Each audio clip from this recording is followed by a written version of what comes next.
My altar is complete. We have Shiva, all things. Sununos, the wild mysteries of nature. Aphrodite, goddess of beauty, sexuality and love. Athena, goddess of strength and wisdom. Hermes, with the baby Dionysus, both deeply spiritual gods, representing communication, Hermes, and transformation, Dionysus. I have a symbol of Odin, little Thoth, and because you must pray to him before you pray to, for example, Shiva, Ganesha, remover of obstacles. That's my eclectic altar.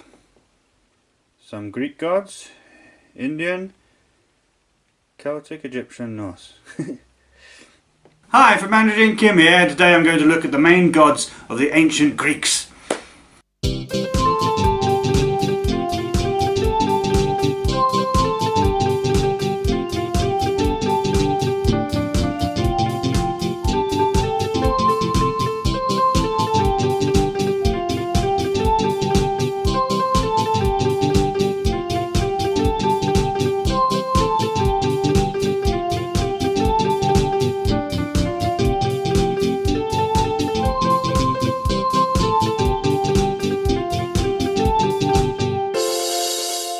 For some reason I feel a particular connection to the Greek pantheon.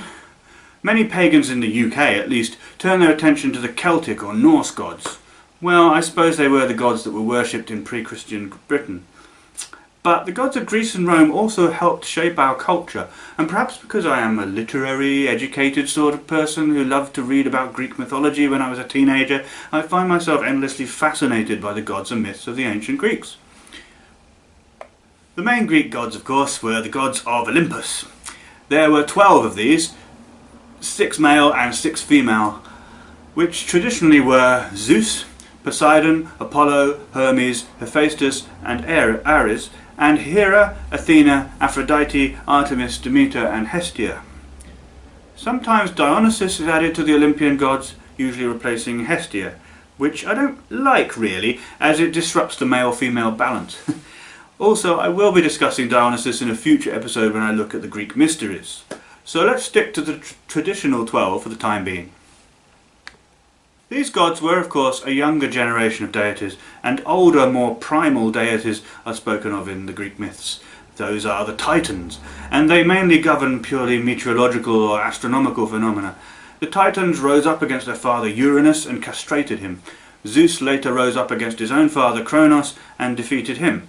The Titans lost the war of the gods, and the Olympian gods were victorious.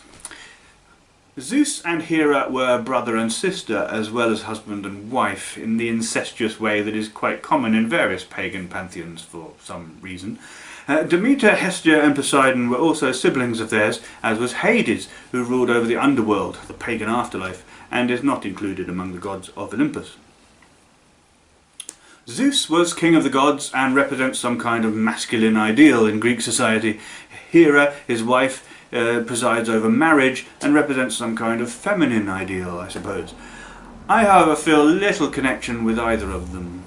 Zeus's insensitive adultery, he had many children by many other lovers, and Hera's needy and sometimes cruel jealousy do not seem like admirable ideals to aspire to, and I find the whole thing vaguely sexist, to be honest. As for their siblings, Hestia is a household deity and so very important in the day-to-day piety of the ancient Greeks, but I find it hard to find anything very fascinating or interesting about her. Demeter and Poseidon are of more interest to me. Poseidon, of course, represents the ocean, the sea in all its rage, majesty and passion. I like the sea. I like how rough and wild it seems. So I do feel a little drawn to Poseidon. I first fell in love with the sea on a family holiday in my teens, when I used to walk alone to the beach in the twilight and watch the waves with awe and wonder, feeling their wildness and passion, and this was the first stirring of pagan sentiment in my previously Christian heart. Even then I seized on the Greek name of Poseidon to personify the wild energy of the sea that impressed me so much. Demeter represents the earth and the fertility it brings.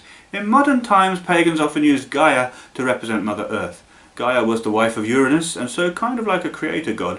She represented the earth, but I think she is more of a primal form of earth. It's Demeter that represents the earth in a more life-giving harvest and vegetation kind of way. She is connected to one of the Greek mysteries, where her daughter Persephone is abducted by Hades and allowed to return periodically in a cycle that represents the turning of the seasons. More of that in my episode about the pagan mysteries. So what about the younger gods, the offspring of Zeus? Apollo and Artemis are connected with the sun and moon respectively. They don't represent the actual sun and moon, those are other gods, but they do sort of govern the sun and the moon. But they are much more than that. Apollo represents many things, healing, art, prophecy. To encapsulate all of Apollo's attributes in a single word, I would probably use the word light. Apollo represents a shedding of light on things, whether spiritually, prophecy, with the life-giving properties of medicine and healing, the inspiration that comes from art and music, or in the very literal way of the light of the sun. There is a lot to like about Apollo. Artemis represents a key aspect of woman. In her Roman form as Diana, she is often connected with very feminist forms of paganism. She is a wild goddess, connected with woodlands and hunting. Her worshippers, who were mostly women, have been said to engage in wild orgies of bloodlust and pleasure. I don't know how historically accurate that is, but it seems to be commonly alluded to. She was chaste. She is said to reject the advances of male suitors, so there is something childlike about her almost. She is more girl than woman. There is a lot here to admire, even though it can seem hostile or off-putting to those of the male sex. I admire her from a distance though. I like woodlands and I like fierce depictions of womanhood. Two goddesses I feel more of a connection to though, who have earned a place on my altar, are Athena and Aphrodite. Athena is also chaste, and she too is a strong form of woman, being a warrior and a protector of heroes, and she also represents wisdom. This strong, intelligent and seemingly sexless form of woman does tend to remind me of my own mother a bit. This and the fact that I often feel I lack courage or clarity in my own life means that I often turn to Athena for guidance, and she has, despite my initial reluctance, become quite an essential part of my spiritual devotion. I pray to her for wisdom and strength, and she has earned her place on my altar. Aphrodite is a much more natural fit for my spiritual devotion. Aphrodite is of course a goddess of feminine beauty, of sexuality and of love and romance. This all seems very soft, but there is a more warlike element to Aphrodite hidden away. She is a distant echo of far more warlike fertility goddesses from the Middle East, Ishtar and Astarte from Babylon and Canaan. I need a strong goddess who is not chaste and can also represent sexual pleasure and romantic yearning. Mesmerized by feminine beauty and wishing to acquire some of that beauty for myself, often troubled in my own sexual and romantic endeavours, I need a powerful goddess who I can bring my transgender and sexually submissive issues to, and seek help in my troubled relations with women. Coming from a prudish Christian background, it is also healing for me to unite the sexual and the spiritual in this way. For all these reasons, Aphrodite means the world to me, and has earned her place on my altar. Another Greek god on my altar is Hermes. Hermes is often viewed simply as a messenger of the gods, especially in his Roman form of Mercury, or as a god of trade and commerce. And those things are true, but he is also a deeply spiritual god. He does represent communication, and so I will pray for him to help with communication skills, another area which, with my social awkwardness, I often sadly lack. But he also governs communication between gods and mortals. And this is where his deeply spiritual aspect comes in. Hermes communicates mortal prayers to the gods. He also takes the departed soul into the afterlife. For this reason his cult was much more profound and meaningful to the ancient Greeks than might seem apparent from lazy stereotypes of him as a messenger of the gods or a deity of trade and commerce. That just leaves the Olympian gods of Hephaestus and Ares. I don't know how you pronounce his name. Hephaestus is a god of smiths and craftsmen, a master builder and engineer.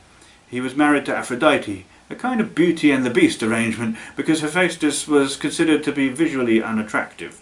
In fact, Aphrodite was often unfaithful, most famously with Adonis, but also with Ares.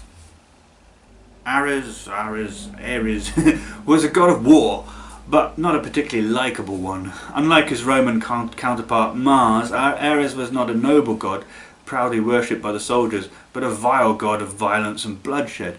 It's strange that he was considered one of the great gods of Olympus at all, given the ambivalent attitude the Greeks had towards him. Possibly he started off as a noble god of military endeavour, but changing attitudes towards war caused him to be the personification of cruel and unnecessary bloodshed. Anyway, there are other noteworthy Greek gods. There are Hades and Persephone, who jointly rule over the underworld. There is the mystery god Dionysus and the horned goat-legged god Pan. But the Olympian gods are really the heart and soul of the Greek pantheon, and they continue to inspire and attract many people to this day. Whether through genuine pagan devotion, allusions through art and poetry, or simple scholarly fascination with ancient culture and myth, they still live on through the hearts and minds of many. And they found a place in my heart. What do you think about the ancient Greeks, their myths and their deities? Let me know in the comments below. Stay tuned for the next part in my Kim Dissects the Bible series, when I will be looking at the stories of Abraham, Isaac, Jacob and Joseph, and then my next episode of Spiritual Tourism, when I will turn my attention to the Hindu gods Shiva and Ganesha and the goddesses Parvati, Durga and Kali. Remember to like and subscribe if you want, and thanks for watching. Go on. Like, comment, subscribe. I don't bite, honest. But you can bite me if you like.